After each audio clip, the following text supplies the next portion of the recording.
Hope Booth, and this is my Linguistics 111 short assignment. For this assignment, we were given a selection of nouns, verbs, adverbs, and adjectives to analyze to see how they came to be in our modern English vocabulary today. Let's start off with the nouns. Our first noun is relationships, which is formed via affixation, where you take the word relation, suffix ship, and the suffix s to pluralize it, and you get the word relationships.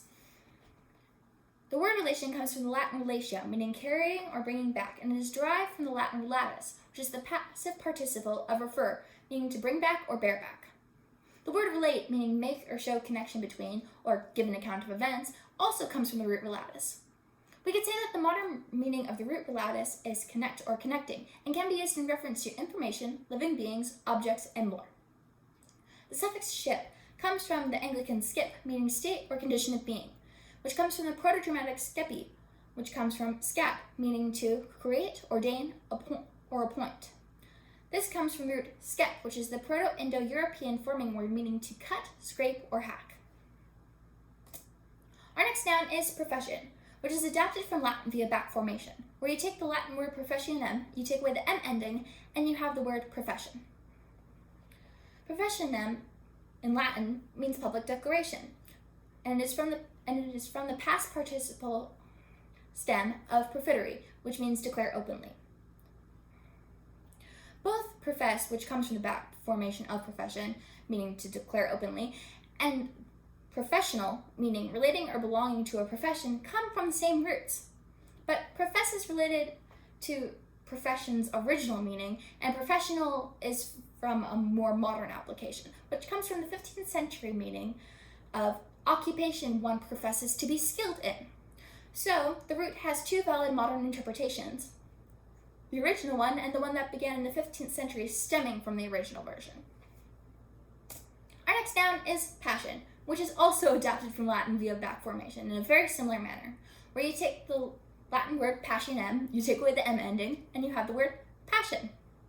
Passionem in late Latin is a nominative of passio, meaning suffering or enduring, which is from the past participle Latin stem of pati, meaning to endure, undergo, or experience. Passionate, which also comes from the root passio, and pertains to having big feelings about something, especially if that something is a passion. The modern meaning of the root passio that we can sum from this is that the root seems to have a lot more to do with caring about something or being deeply invested instead of suffering or enduring. Perhaps because we are willing to endure or suffer for things that we are deeply invested in or care about.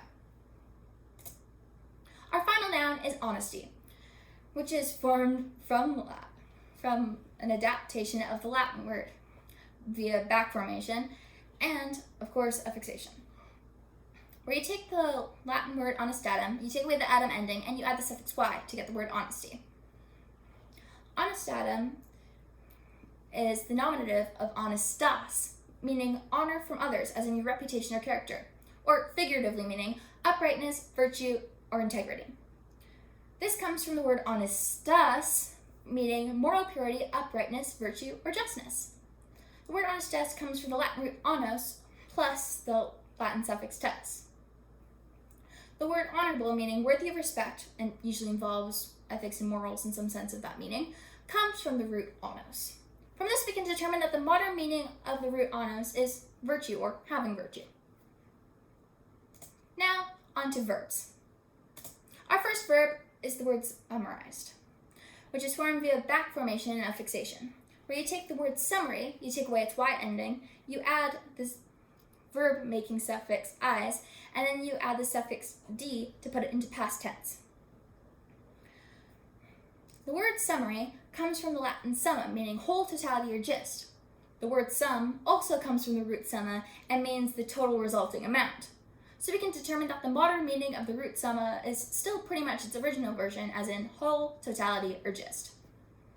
The verb forming suffix "-is" comes from the late Latin "isar" and from the Greek "isin". And as we know, "-is" is a verb forming suffix, and it implies the doing of the word it is attached to. Our next verb is broaden, where you take the word broad and you add a different verb making suffix, which is "n", and you get the word broaden. The word broad comes from the Old English brad, meaning wide or open, extended, or flat, which comes from the Proto-Germanic root brady. Broadcast, meaning to transmit info across a wide demographic, also comes from the roots brad and brady, meaning that we can say that the modern meaning of the roots is, well, wide. The suffix "n" comes from the Proto-Germanic enogen and the Proto-Indo-European non-suffix. Next, onto the verb affirm, which is adapted from Middle English via back formation, where you take the Middle English word affirmand, you take away its "n" ending, and you have the word affirm. Affirmand in Middle English meant to decide upon or state positively, and it comes from the Latin affirmare, which means to make steady, solid, or to strengthen. And affirmare comes from ad, meaning to, and firmare, meaning strengthen, make firm, or solid. The word confirm, meaning to solidify or check the truth of the information, comes from the root firmare as well. This means that we can say that the modern meaning of the root firmare is to make solid, whether in a metaphorical or real sense. Next, on to our final verb, pursue, which is adapted from Anglo-French via back formation, where you take the Anglo-French word pursuer and you take away the R and you have the word pursue. The Anglo-French pursuer comes from the Old French poursuivre, which is a variation of poursuivre, meaning to chase, pursue, follow, or continue, and it comes from Latin prosequi, meaning to follow, accompany, or pursue. Prosecute, meaning to follow through a course of action for its result, comes from the root prosequi as well. So we could say that the modern meaning of the root prosequi is to go after, but not in a taking turn sense, but whether in pursuit of outcome or in a chase of sorts. Next, on to adverbs. Our first adverb is thankfully, which is formed via affixation, where you take the word thank, you add the adjective forming suffix full and the adverb forming suffix ly to get the word thankfully. The word thank comes from the Proto-Germanic thankogenan, which comes from thankos, meaning thought or gratitude. This comes from the Proto-Indo-European tom, which means to think or feel. Thanklessly is an adverb meaning without receiving gratitude or thanks, and comes from the same root. So we could say that the modern meaning of the word thankos is gratitude from this information. The adjective forming suffix full comes from the Old English full, and it actually used to be put at the beginning rather than the end of the word. It attaches to nouns or, in modern English, verb stems. The adverb making suffix ly comes from the Proto-Germanic liko, which is related to lika, meaning appearance or form. This makes sense because an adverb is saying that you appear to do an action a certain way, as in you are appearing to do an action in a thankful manner, so you're doing it thankfully. Next, on to our next adverb, widely, which is formed via affixation as well, where you take the word wide and you add the adverb making suffix from the previous slide, ly, and you get the word widely.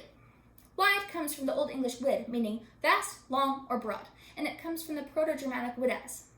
Widen, meaning to make broader or wider, has the same roots. So we can say that the modern meaning of the roots are vast, long, broad, wide, all mean approximately the same thing, and very close to the original meaning. Again, the adverb making suffix ly I explained in the previous slide. Next, on to our final two words, which are both adjectives. First of which is overlooked. Overlooked is formed via affixation, where you take the prefix form of the word over and you add it onto the word look, and you add the past tense suffix ed to get the word overlooked. Over comes from the Old English over, meaning above, across, or beyond, which comes from the Proto-Indo-European upper. The word look comes from the Old English lokian, meaning gaze, behold, or spy, which comes from the West Germanic lokjon.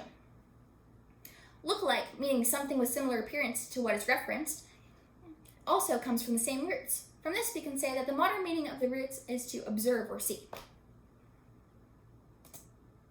Our final word and final adjective is outdated, which is formed via compounding and affixation, where you take the word out and the word date and you add the past tense suffix d to get outdated. The word out comes from the Proto-Germanic meaning out, without, or outside, and it comes from the Proto-Indo-European ud, meaning up, out, up away, or on high. The word date comes from the Latin datus, meaning given, which is a past participle of dare, meaning give, grant, or offer, which comes from the Proto-Indo-European root do, meaning give.